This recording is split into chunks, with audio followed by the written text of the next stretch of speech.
It is all I can do to not throw up on the show right now.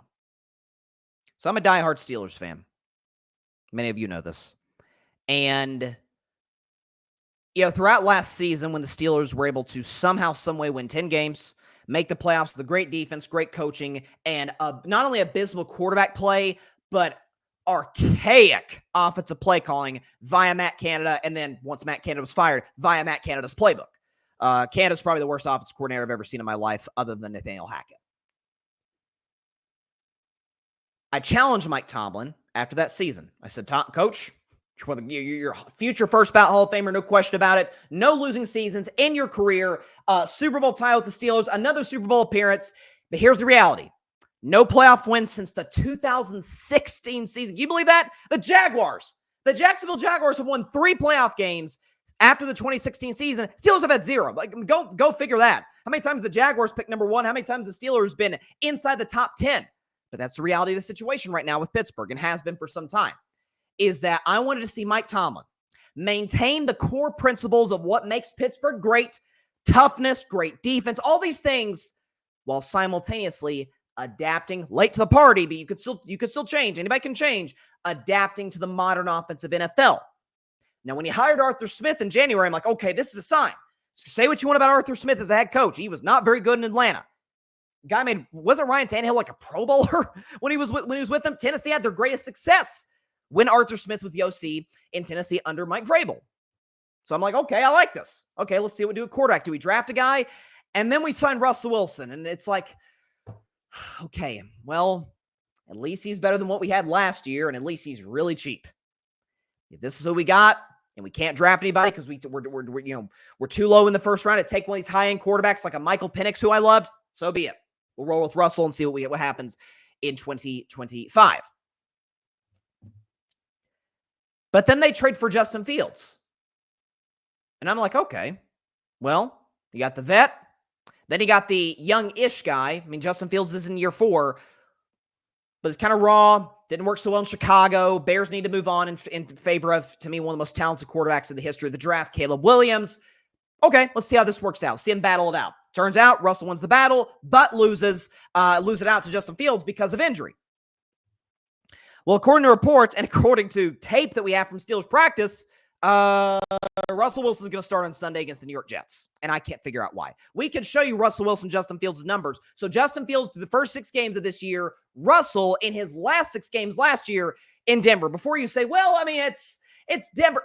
It's Sean Payton. Okay, Bo Nix has had his growing pains. Bo Nix played, for a rookie, and given the talent level of the Broncos, pretty solid football. Russell Wilson last 6 games. Justin Fields last 6 games. Fields the better quarterback.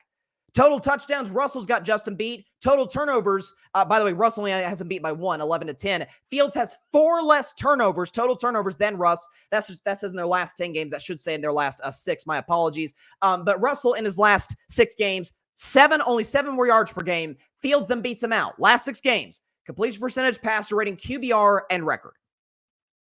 Keep in mind that the Pittsburgh Steelers are coming off a game against the Las Vegas Raiders. They scored 30. And if you know, listen, for my fellow Steelers fans out there, 30 is like take a picture of it, with your phone or whatever, and frame that, because that's gonna be the last time you see 30 for a while, given where the Steelers are at in terms of the lack of playmaking ability on the outside and their offensive philosophy in general.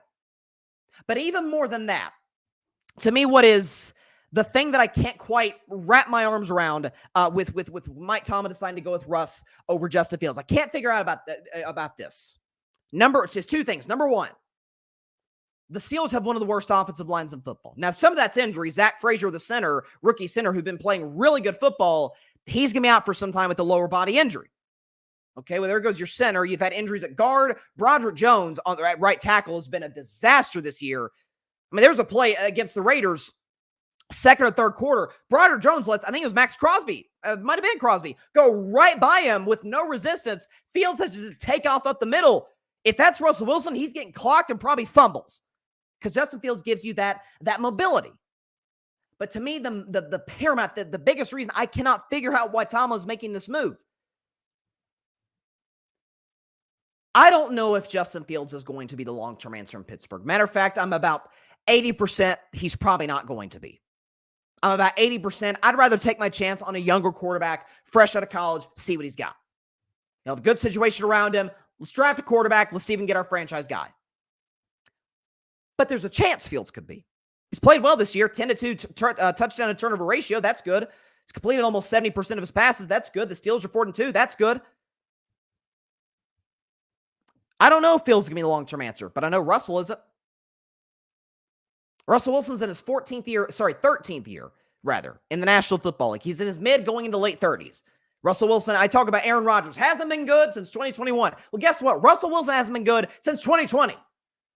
Remember he had that start, I think the Seahawks might have started like 3-0, 5-0, something like that. Russell's put up crazy numbers. Then he falters at the end of that year, 2020. Wasn't very good at all. Had some injuries in 21. Was maybe the worst quarterback in football in 22. Fine last year with Sean Payton, but a lot of that's Sean Payton and Russell. Some of those numbers are a bit misleading because Russell refused to take shots down the field because he was afraid to throw picks. With a bad Steelers O-line, shouldn't you in a quarterback room that's, let's be honest, Russell Fields kind of neck and neck? Wouldn't you want to go with the more mobile guy?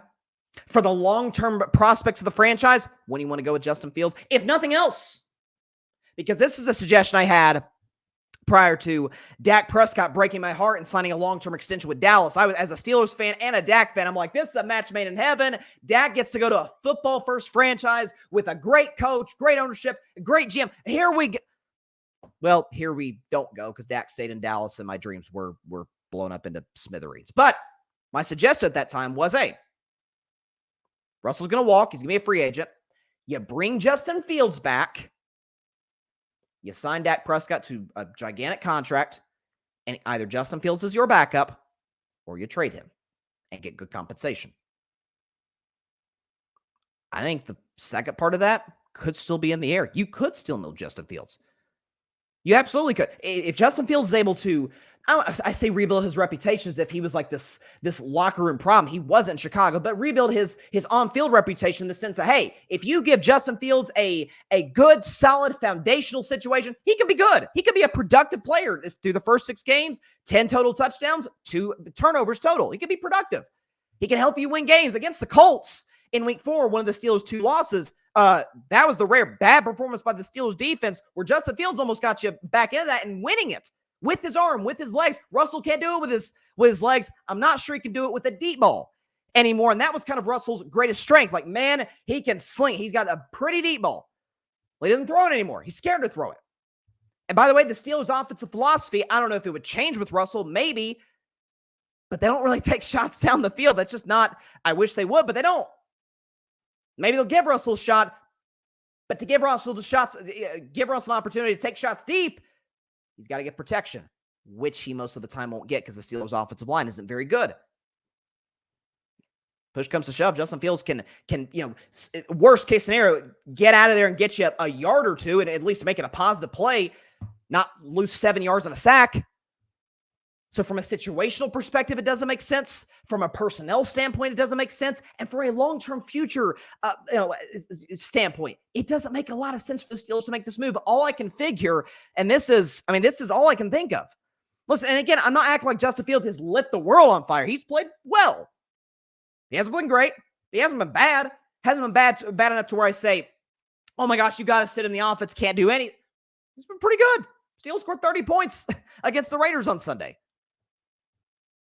Is that, and Tomlin I think if I remember correctly, Tomlin actually might have alluded to this in March when Russell signed in free agency, that he's our starter.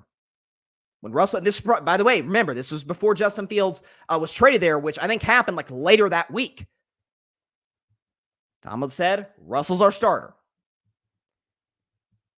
I could see a scenario, and I don't want to paint it out as if Russell's a bad guy. I've been very critical of Russell Wilson in the past, folks. I think he's a good guy.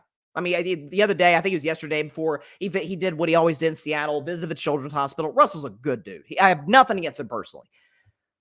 As a leader of a football team, I got a lot of concerns. Ask basically all of his teammates in Seattle. I could see Russell Wilson going to ownership, maybe going to Omar Khan, maybe going to Mike Tomlin himself, and saying, I'm going to maybe make this ugly and force a trade out of here if you don't start me. I could very well see that happening, and him holding out over Tomlin said, hey, you said I was going to be the starter. Maybe the owner, maybe Rooney, Omar Khan, the GM, made him that promise in advance. And he kind of held that over Tomlin's head. Again, I have no reporting on this. This is just all I'm trying to figure out why and how that this possibly occurred and happened. And Tomlin's like, well, the Steelers, the ultimate no-drama franchise, other than with wide receivers, oddly. Give an opportunity.